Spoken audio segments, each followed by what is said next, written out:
Halo semuanya, oke, jadi pada video pembahasan mengenai studio Nickelodeon, gue sempat berjanji kalau gue akan membuatkan video pembahasan mengenai salah satu animasi terbaru buatan mereka yang berjudul Fairly OddParents: A New Wish, sebuah reboot dari kartun lawas yang pernah dibuat oleh mereka dengan judul Fairly OddParents. Nah, tapi dikarenakan beberapa alasan yang gak bisa gue sebutkan saat ini, jadi gue memutuskan untuk menunda pembahasan tersebut. Dan pada video pembahasan kali ini, gue akan membahas mengenai kartun Fairly OddParents versi lawas. Jadi tanpa menunggu lebih lama lagi, kita langsung masuk aja ke pembahasan dalam 3, 2, 1.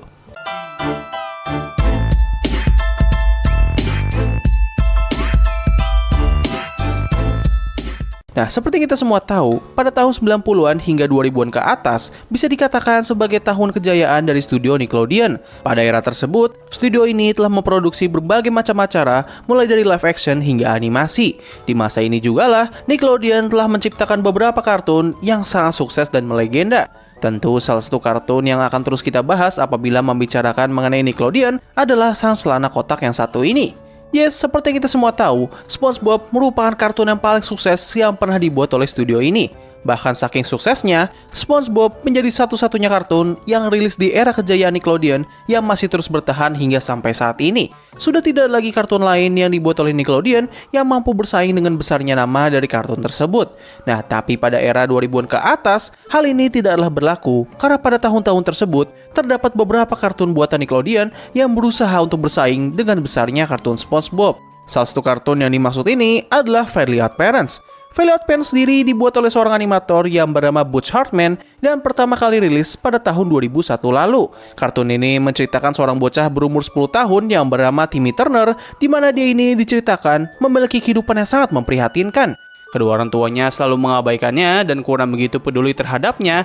Dan tentunya satu hal yang paling membuat kehidupan Timmy menjadi sangat menderita adalah dari keberadaan baby sisternya yang bernama Vicky, yang merupakan seorang baby sister dengan sifat psikopat dan sangat suka menyiksa anak-anak yang lebih muda daripada dirinya. Dikarenakan hal inilah, Timmy akhirnya mendapatkan kesempatan untuk bisa memiliki sepasang Fairly OddParents yang bernama Cosmo dan juga Wanda. Nah, singkatnya, Fairly OddParents sendiri merupakan seorang peri yang ditugaskan untuk menemani dan juga mengabulkan berbagai permohonan dari seorang anak kecil yang memiliki kehidupan yang sangat berat. Dengan adanya Fairly OddParents, Timmy dapat mengabulkan berbagai permohonan yang ia inginkan, tetapi ia tidak selalu bisa mendapatkan semuanya. Hal ini dikarenakan terdapat sebuah aturan di dunia peri, di mana terdapat beberapa permohonan yang dilarang atau tidak bisa dikabulkan, serta setiap permohonan yang diinginkan oleh Timmy pasti memiliki konsekuensinya tersendiri. Nah, pada saat awal perilisannya, Fairly OddParents langsung menjadi kartun yang sangat populer dan juga sukses. Hal ini bisa dilihat dari jumlah penonton dari kartun ini yang mencapai lebih dari 10 juta penonton di setiap minggunya. Dengan jumlah penonton yang sebanyak ini, tidak heran kalau Fairly OddParents bisa menjadi pesaing yang sangat kuat bagi sang raksasa kartun SpongeBob. Bahkan terdapat satu titik di mana Fairly OddParents sempat menggeser posisi SpongeBob sebagai kartun nomor 1 di Nickelodeon dengan rating yang paling tinggi. Nah, di sini mungkin ada beberapa dari kalian yang bertanya-tanya, apa sih yang membuat kartun ini sangat sukses dan disukai oleh banyak orang? Well, ada cukup banyak alasan yang membuat kartun ini sangat diminati oleh para anak-anak di masa itu. Salah satu alasan tersebut adalah dari banyaknya deretan karakter sampingan. Yes, Fairly OddParents bisa dibilang merupakan kartun dengan karakter sampingan yang sangat-sangat banyak.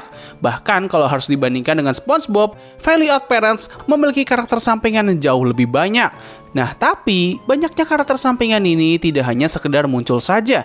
Hampir semua karakter sampingan ini pasti selalu memiliki porsi dan juga highlightnya tersendiri, hingga terkadang mereka juga suka mendapatkan episode khusus yang berpusat pada karakter sampingan tersebut. Hal ini jelas bisa membuat para penonton dapat lebih mudah terhubung dengan para karakter sampingan ini. Selain dari deretan karakter sampingan yang banyak, alasan lain yang membuat kartun ini sangat disukai adalah karena leluconnya yang sangat lucu.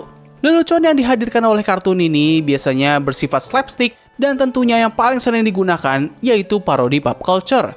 Buat kalian yang sudah pernah menonton kartun ini, pastinya kalian bakal sering kali menemukan cukup banyak sekali reference dari berbagai media seperti komik, film, hingga video game.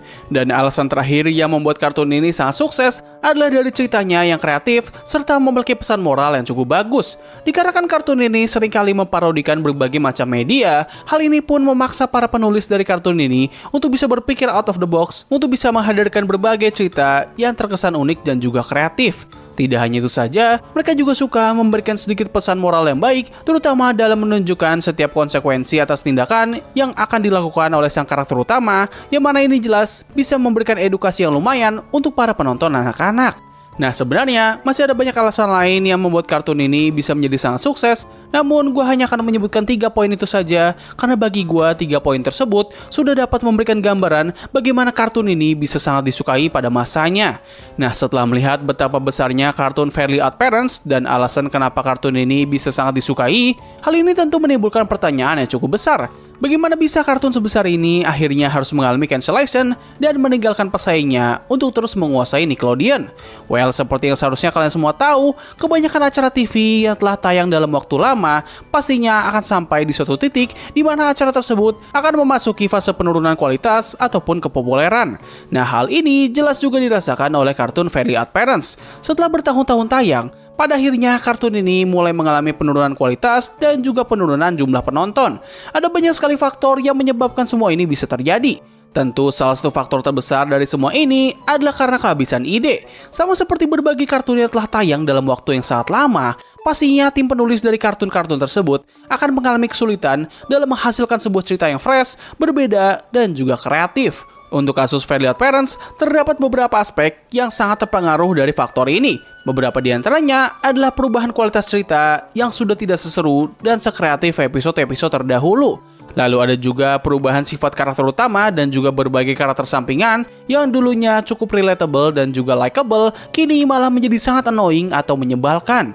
Dan ada juga perubahan dari segi lelucon yang tentunya lelucon-lelucon terbaru ini sudah tidak selucu lelucon-lelucon yang ada di episode terdahulu. Nah, selain dari ketiga aspek barusan, terdapat satu aspek perubahan lain yang bisa dianggap sebagai faktor terbesar dari penurunan kualitas dari kartun ini. Yap, faktor tersebut adalah ditambahkannya beberapa karakter yang dianggap merusak suasana dari kartun ini.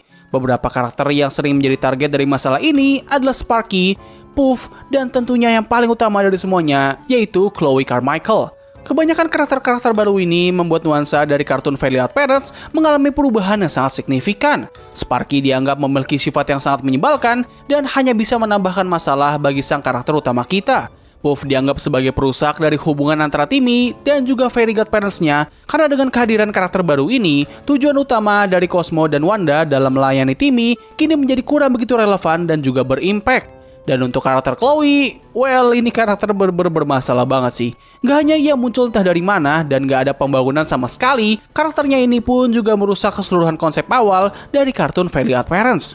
Nah, perlu diketahui juga bahwa penyebab dari semua ini bisa terjadi adalah karena kelakuan dari sang villain utama dari semua ini, yaitu pihak eksekutif dari Nickelodeon. Yes, setelah kartun ini berakhir, kita pun mendapatkan banyak sekali informasi yang sangat wadidaw mengenai behind the scene dari kartun ini.